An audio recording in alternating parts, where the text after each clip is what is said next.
Yes, my name is Ma'um, and I'm one of the residential priests at the temple. So I live in the temple building itself, the yellow building next door.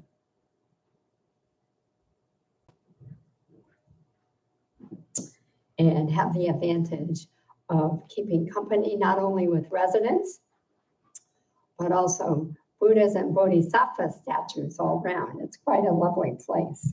So you have to come and see it sometime. Today, I would like to continue on a theme that we started last week about the 8 winds. So there's a Dhammapada reading that has come up lately in our breakfast, as part of our breakfast topics. And this is the Dhammapada reading. We read this last week as well. So listen, Atula, this is not new.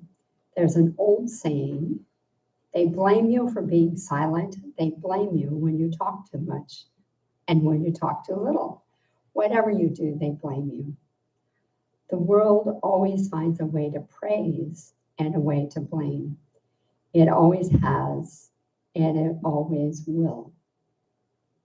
So this Dhammapada reading refers to what we call the 8 winds. This is part of the human condition to be blown around by circumstances. And so you can think these winds are presented as polar opposites, these concepts. And so the 8 winds are gain and loss. I know you've all experienced that. Success and failure. Alternatively, this one is known as fame and shame. And then the third one, praise and blame. And the last one is pleasure and pain. So praise and blame is the one that this Dhammapada reading focuses on. Last week, we spent our time talking about blame. And some of the themes of our discussion were that blame is about suffering.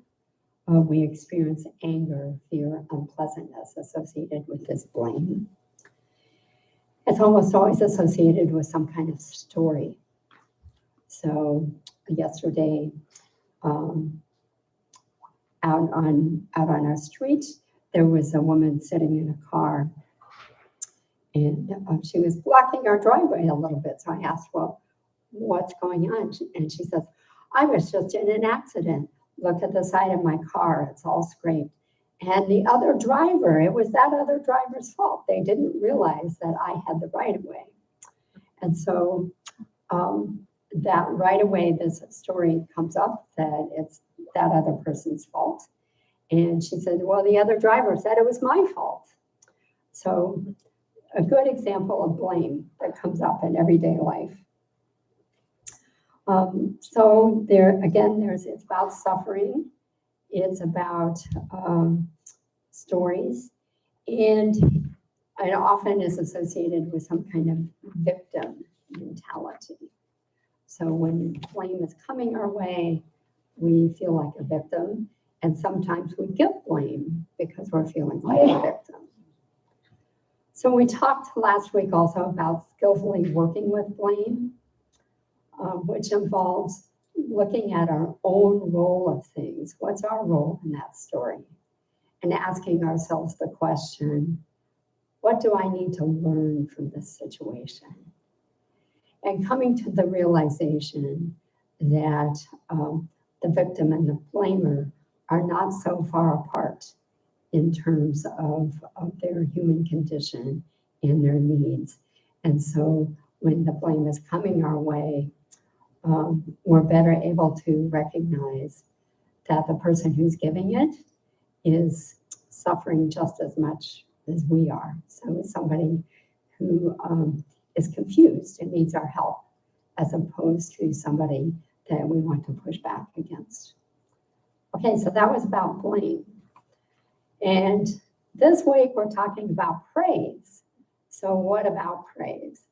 As I dove into this, I realized it feels a little more complex and blame and can be viewed through many different lenses. So we're going to explore some of these lenses today. So we'll start with the 8 winds.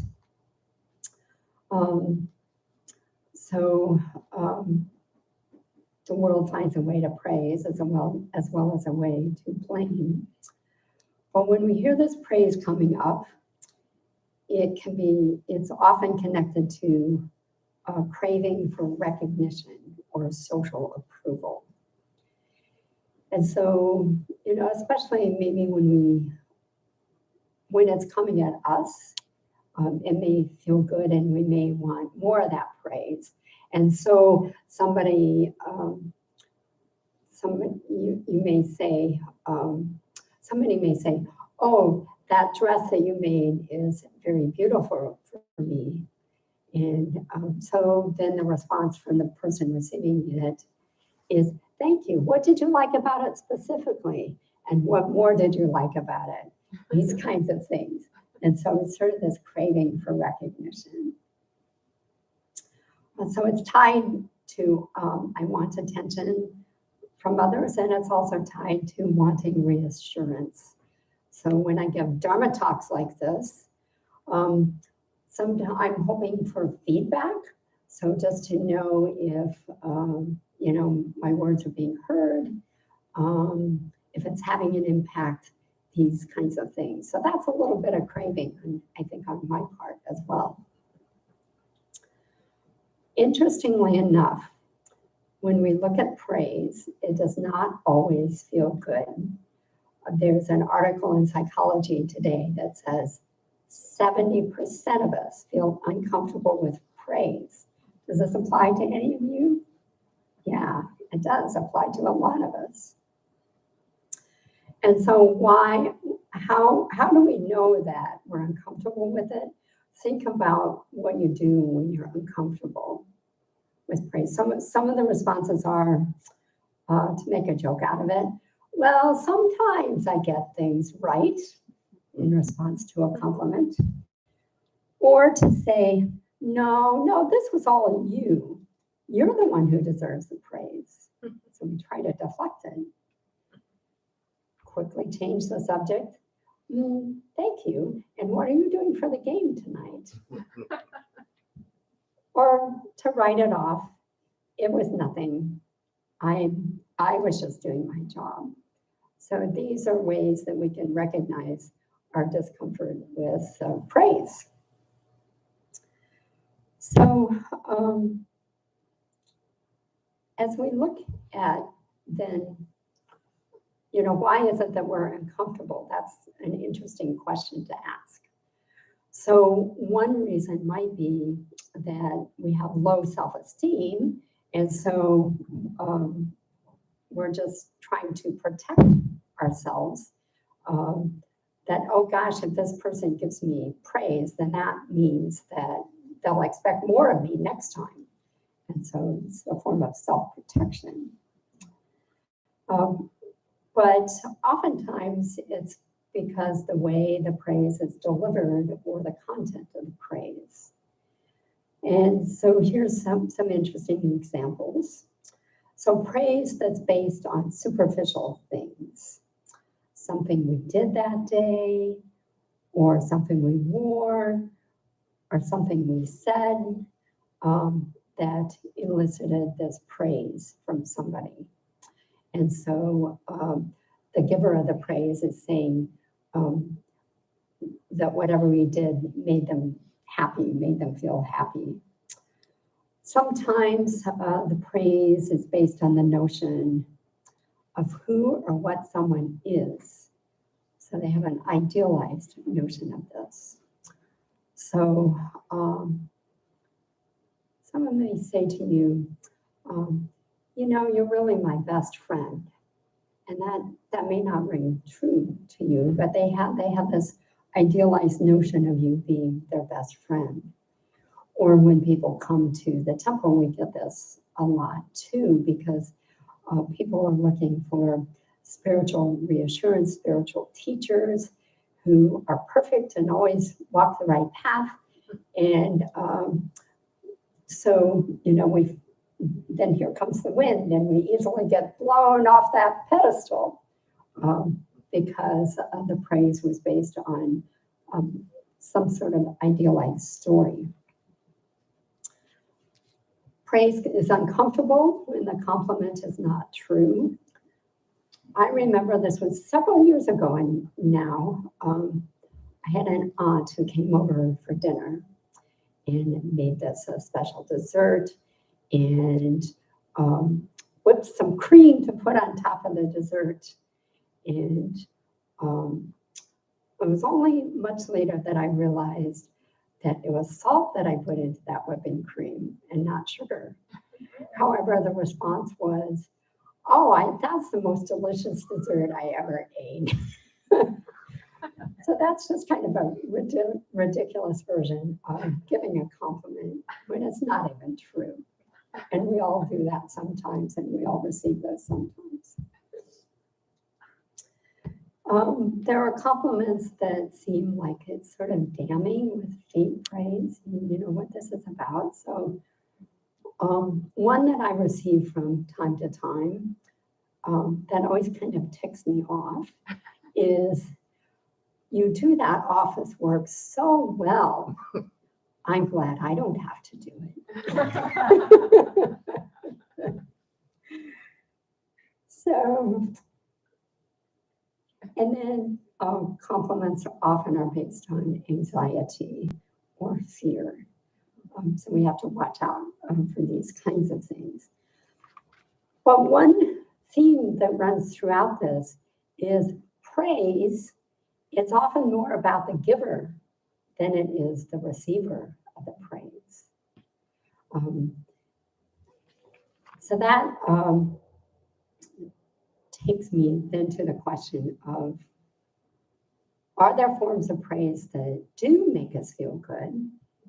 And yes, there are. Let me give you some examples. Those were wise words. They really spoke to my heart. I'm inspired by your openness in learning new things and asking, what can I do better? I watched you work with the vegetables while you were cooking, carefully washing, chopping, and preparing them. As I eat this meal, I feel it was prepared with love. It is delicious. Thank you for noticing what needs to be done and just doing it. So all those kinds of praise, at least to me, they feel good when they come up. And we were sharing some of these at the breakfast table the other day. So this type of praise, if we think about right speech, truthful, helpful, said at the right time. In our tradition, well, in our particular temple, we have a training program called Dharma Worker. And part of the Dharma Worker program is to work with 10 vows of Samantabhadra. And these 10 vows say a little something about praise. It's an interesting, a different lens to look at this topic of praise. Page 9.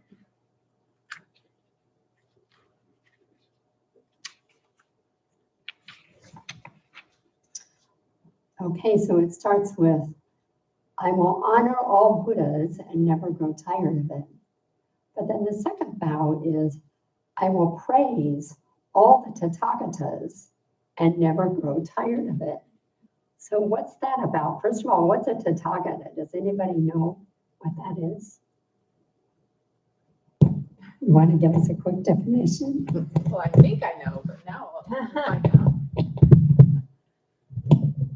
I thought that was another word for a Buddha, an awakened person. Right? Just with a little difference, it's an awakening person. An on the awakening way. person. Oh, okay. The Buddha always referred to himself in his past lives as the Tathagata, meaning on the way. Yeah. So Haji was saying is a person on the way to awakening. Did you say how is it spelled? Yeah. Tathagata. Tathagata, right? Tathagata, yeah. every now and then this comes up in some of our formal readings, like we were doing Parinirvana service recently. And whenever it's in the book we're passing around, it's always a tongue twister if you've not seen it before. But okay, so we have this word Tathagata. So help everybody to pronounce it. Oh, yes, she says help everyone to pronounce it. So let's do that. Ta, taga, ta, tagata. Okay. So if a Tathagata is an awakening one, that's all of us. So when you praise the Tathagatas, that means you're walking around with praise a lot. So it's kind of a practice. I like to think of it as a practice of generosity or dana paramita. May I be generous and helpful. And it does take some practice to develop this habit.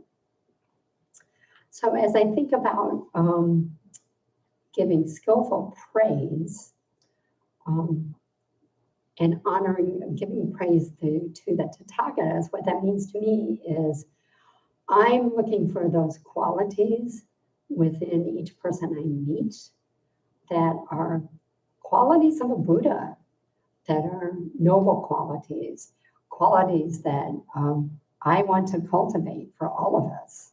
So when we observe kindness, compassion, helpfulness, all these skillful needs that come up, that's an opportunity for praise.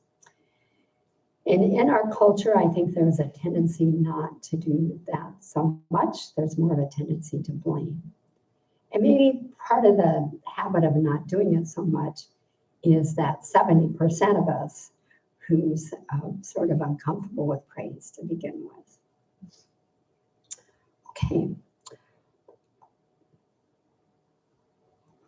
So another aspect of dana paramita, may I be generous and helpful, it's an interaction. It's not just about the giver or the receiver, it's about the relationship between the two.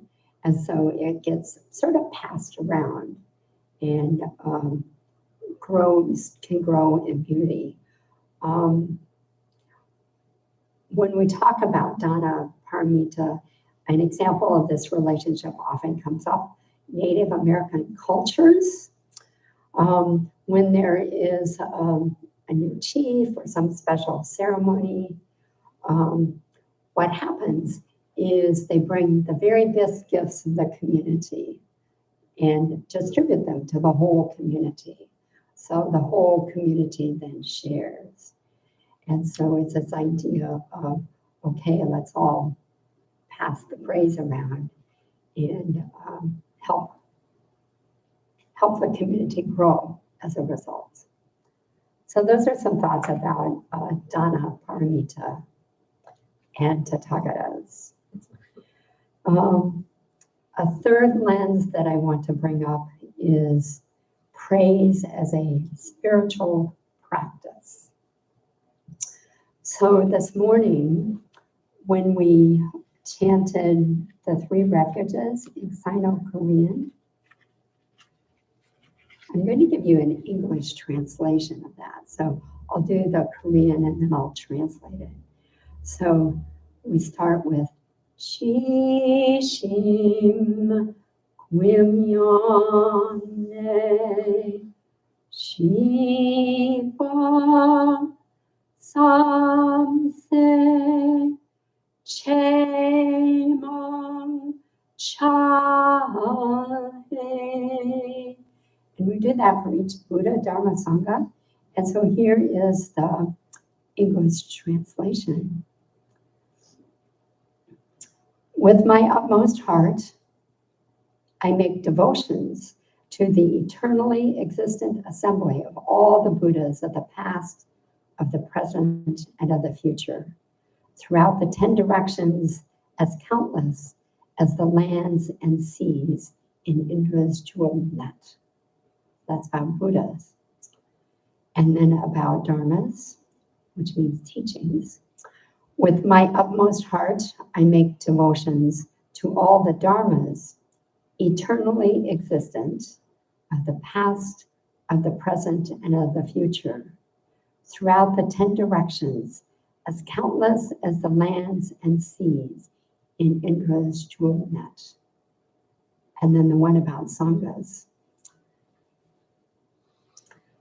With my utmost heart, I make devotions to all the sanghas, eternally existent, of the past, of the present, and of the future, throughout the 10 directions, as countless as the lands and seas in Indra's jewel net. So in the Buddhist tradition, you may think, oh, we don't have prayer, but we do. And it's kind of a version of prayer, this giving devotion, this kind of praise to all the Buddhas, all the Dharmas, all the Sanghas. So we are cultivating our practice through this form of praise. This weekend, we had a training student weekend. And so all of those who are in our seminary programs, Dharma workers, Dharma guardians, we come together once a month to practice together, to study together, to learn together. And this past weekend, we were working with chanting being a form of praise. And so I'm going to read just a few of the verses that inspired us as we worked with our chanting practice. So chanting practice, coming from our bodies, the idea is just to throw ourselves into it as best we can. So here's, these all come from Mirror of Zen. These are, a practical guide to Buddhism from Zen Master Sosan. So true prayer requires devotion and surrender. You must be faithfully devoted to your true nature, and then you can make ignorance surrender to it. So as we said, chanting is kind of a form of prayer. So the commentary is body, speech, and mind return to perfect purity and stillness. This is how a Buddha appears in the world. Okay, here's a second thought about chanting. Merely chanting with the lips is nothing more than recitation of the Buddha's name. Chanting with a one-pointed mind is true chanting. Just mouthing the words without mindfulness, absorbed in habitual thinking, will do no real good for your practice. So it's easy, at least for me, because I live here and I do this several times a day. You may have this experience too, to just do the chanting a little bit mindlessly, sort of zoned out. So it's an important reminder that we want to do this with one-pointedness, not thinking about anything else as we engage in it. Let's take just one tiny moment to practice that and see what that feels like. At the 4 p.m. service, we do Ma'um chanting. Has any of you been to the 4 p.m. service? A few of you. So this chant, and my Buddhist name happens to derive from the chant. So as we do it, you're really not doing praising to me, so keep that in mind. But just sort of throw yourself in. Those of us who know it will begin. We'll do it a few times through. And then join in and see with one-pointedness how this feels to you. Okay, so here we go. Ma, ma, ma, ma, ma,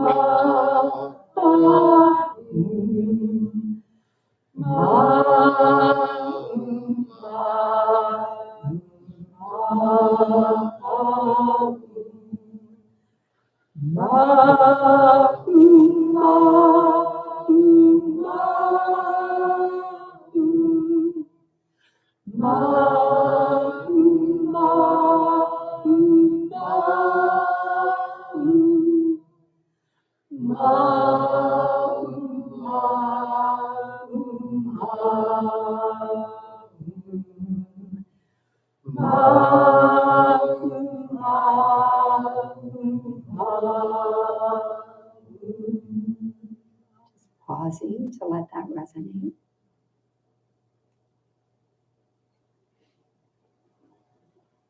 Let's try it one more time.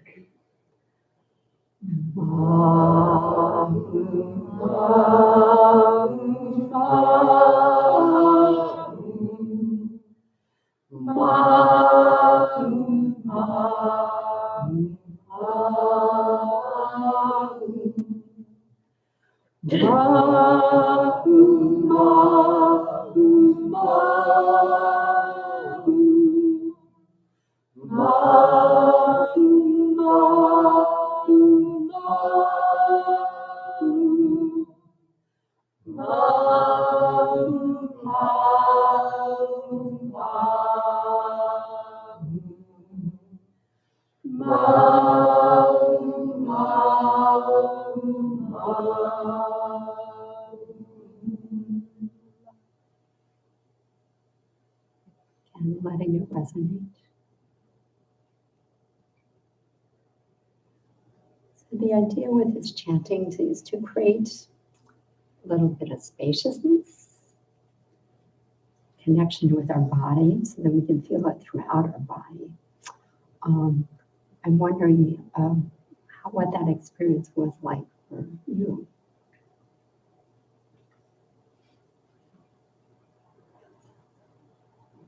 So hopefully some of you experienced that. Chanting, when you first encounter it, it can feel a little awkward. But we offer it as a practice for you to consider. And if you go to our website, ZenBuddhistTemple.org, there's a whole section on chanting. And this Ma-Um chanting is one of the chants.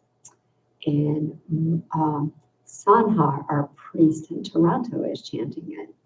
And she has the most beautiful voice to listen to. So check it out. Okay, one last thought on praise and chanting as a form of praise. When you hear sutras being chanted, either by your own voice or by other people, you are cultivating an affinity for the teachings and practice. It's a way that leads to a joyful mind and great spiritual merit. This body is no more stable than a bubble. It will soon disappear. But any efforts made for the sake of truth will never die. So we send our chanting, we send our praise out to the whole universe as an energy that never dies.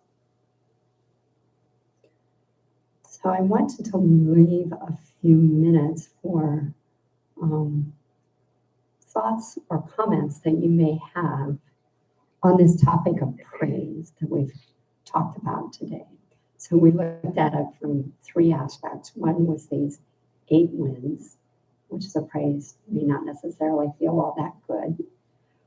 The second is generosity, a practice of giving and receiving.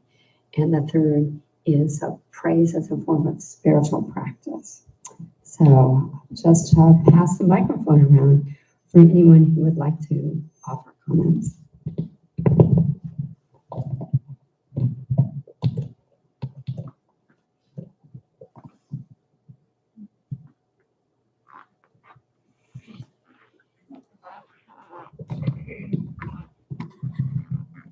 My name is Mike. I'll break the ice this morning.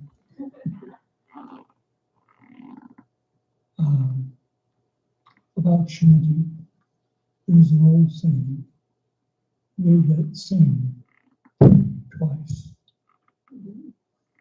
Because there's the meaning of the words, and then there is the ephemeral energy of the song. That's how I interpret that.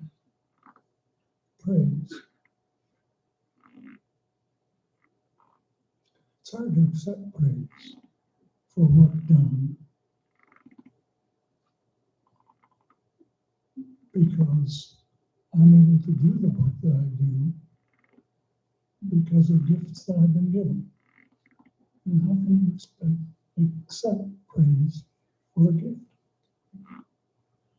So that's why I'm a little bit uncomfortable. I have to, when I'm afforded the opportunity to read the comments of my students for the classes that I teach, or listen to and hear and accept praise for the artworks that I create, because it's just creativity, and everyone has it. But the exchange of praise keeps us focused on the gifts that we're given. And there's nothing wrong with that.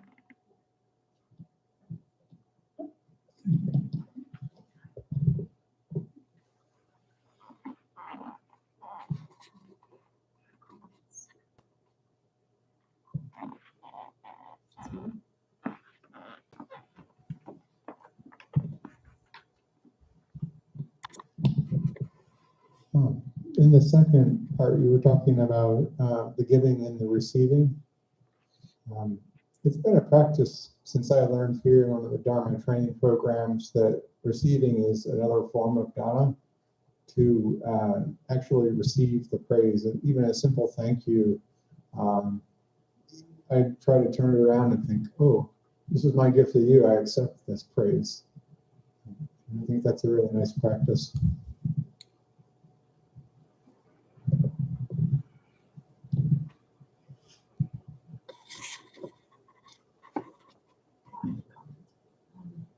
So I really appreciated being reminded of the 8 wins, because it had been a little while since I had remembered that teaching. And I was thinking about a few years ago when I worked kind of in this consulting role. So I had clients, and then I was representing the work on behalf of the team, this thing that we were building and delivering. And then we would always get lots of feedback. Can you change this? And I like this better. And so it's always this, like, a lot of back and forth. And I think it was my boss or someone that I worked with said that feedback tells you what's important to that person. And that really changed my perception of maybe what I thought were like these little nitpicky details. Like, why aren't they just happy with this, this work that we've done? But then when I looked at it as like feedback tells you what's important to that person, oh, okay, that's like giving me some really useful information. So I just appreciated that phrase.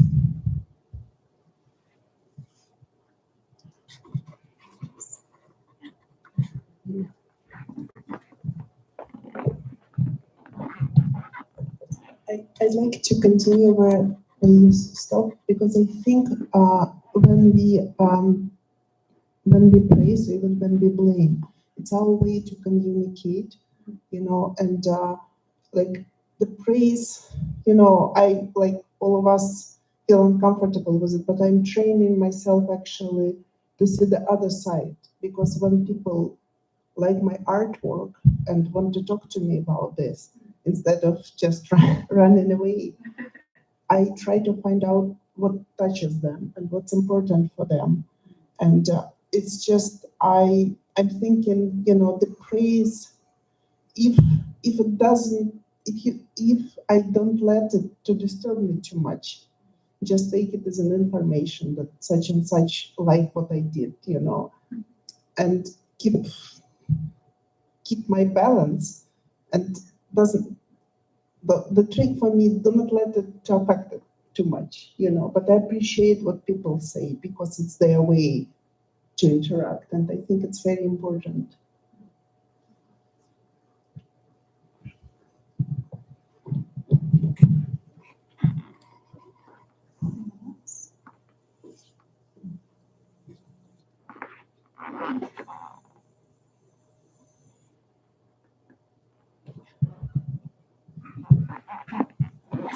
So I'm wondering if discomfort with praise means that you have a further obligation, but when you did something, you didn't intend to receive anything in return, you just wanted to do it for your own purposes. But if somebody praises you, it feels like, oh, now I have to do something more, give something back, but I didn't really want that. And so it complicates things, I guess. It's like, do I owe them something? Do I need to do more? Is this act still not finished yet? That just occurs to me. Thank you.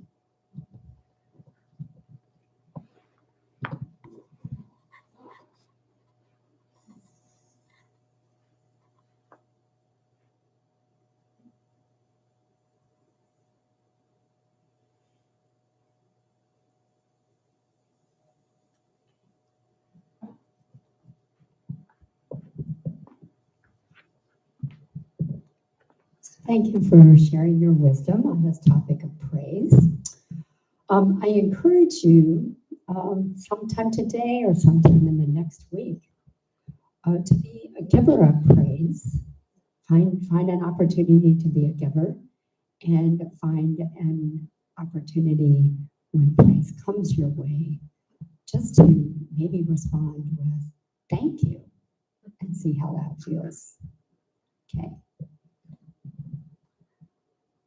So let's close with the 4 great vows, and then we'll have some announcements. All beings, one body. All beings, one body. I vow to liberate.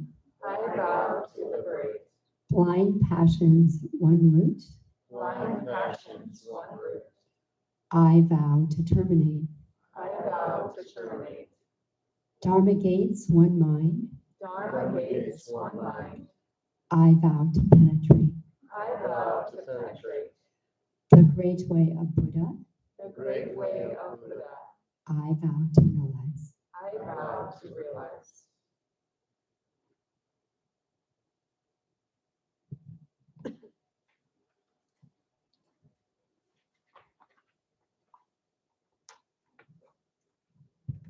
Thank you for the wonderful service, Mom.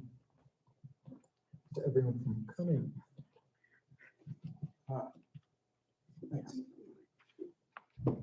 Okay, so as you know, that we've got 10 a.m. services regularly every Sunday, but you might not know there's also 2 a month on at 4 p.m.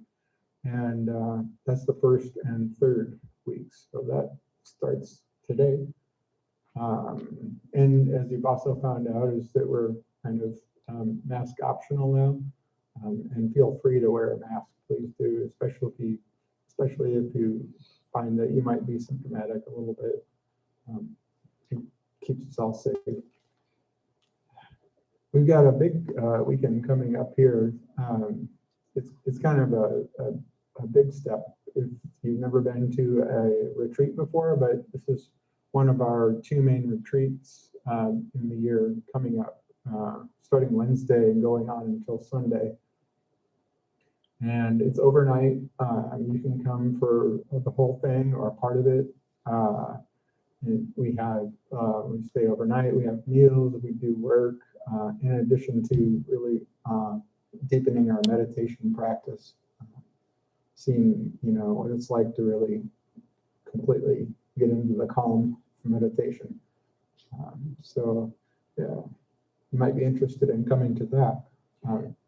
The retreat will be finished before 10 o'clock service, so we'll have 10 o'clock service next week.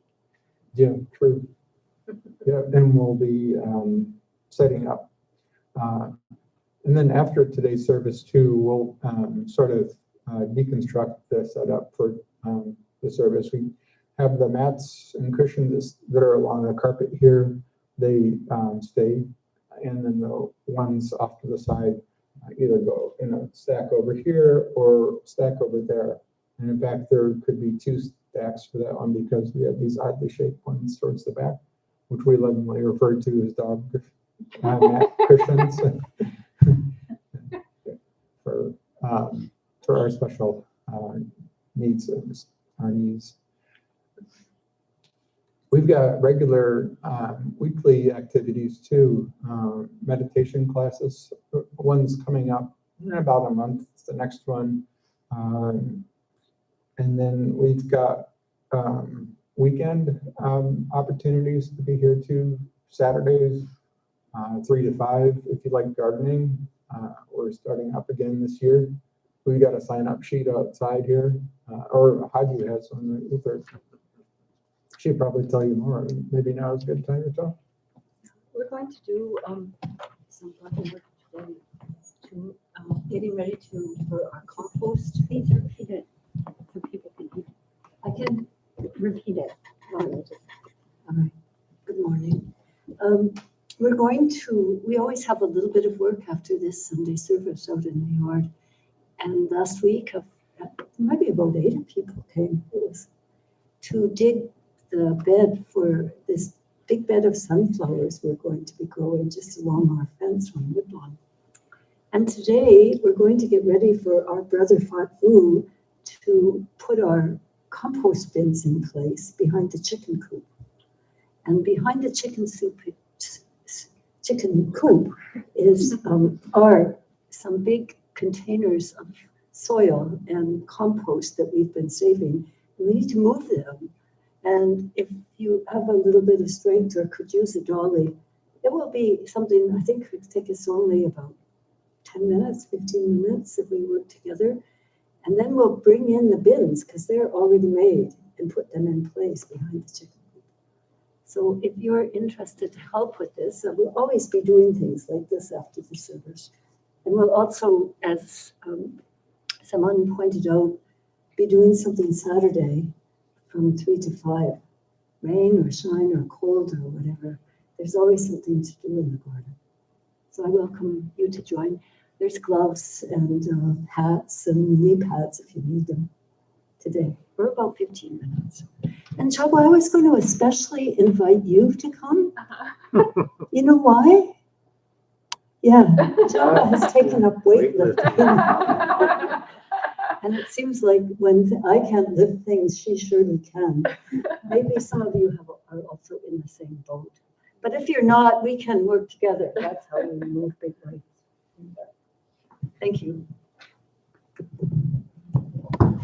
I'll probably be there on Saturdays. I always show up year-round. It's just a wonderful practice.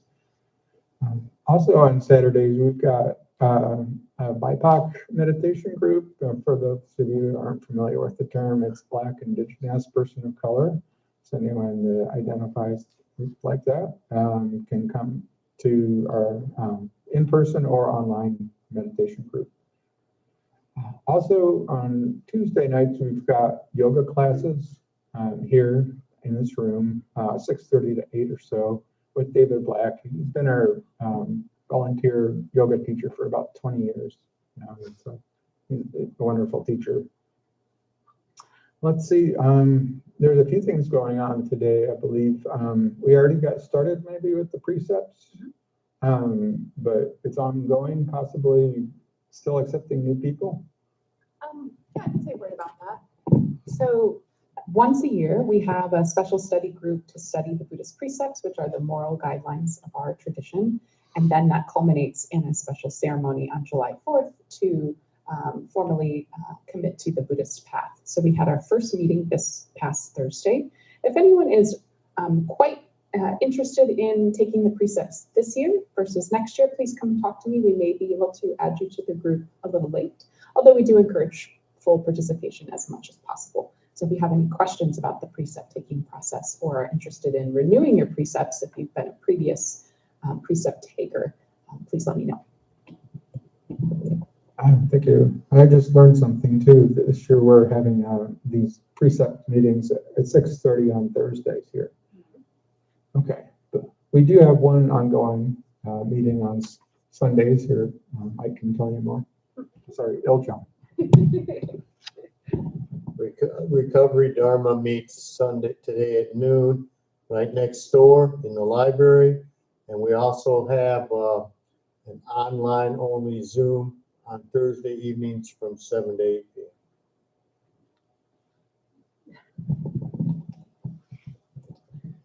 And one other announcement that's going to escape me while I sit here and smile at myself. Practice period. Is that starting soon or is it already started? Started. Yeah. Oh, rest spirit. This is on Sunday, 2 to 3 here, I believe, but also on Zoom. So I don't know if anyone's already involved. It's on Zoom today because a couple of the leaders are not feeling well. Hmm. So the Zoom link, you might want to drop in Yeah. to learn more deeply about the life of the Buddha and the various parts of it. I think they're doing renunciation today. It's an interesting topic to explore for us. Is that link out here on the flyers that where you can sign up? Or maybe online on the newsletter? Oh, it is, if, just leave your email and we'll get the link too. Okay, yeah. There are a bunch of sign-up sheets here too. If you didn't see them on your way in, if you're interested, take a look. And we've got more flyers like these if you want to take one with you. Donations are always accepted. Thank you for that. And I guess that's about it for this morning. Looks like a great day to get outside.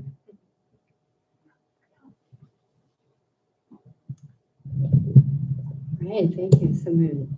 So now we'll stand and we'll do 3 formal bows together.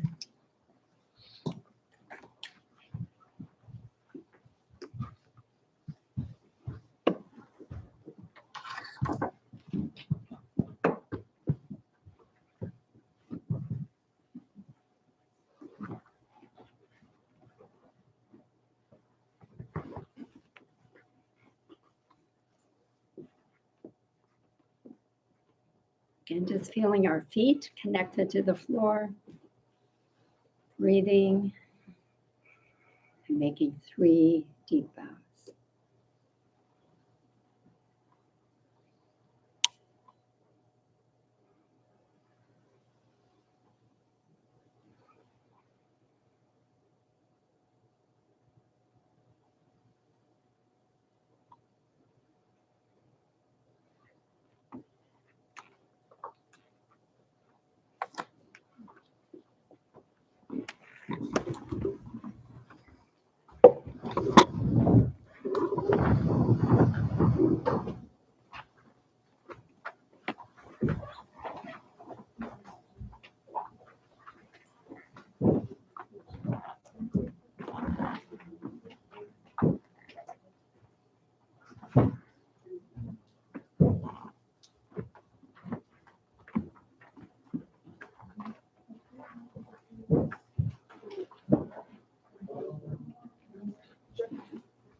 Question. So, they're making something like the light period is.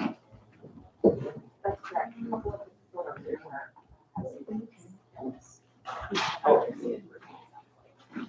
Oh, okay. Yes.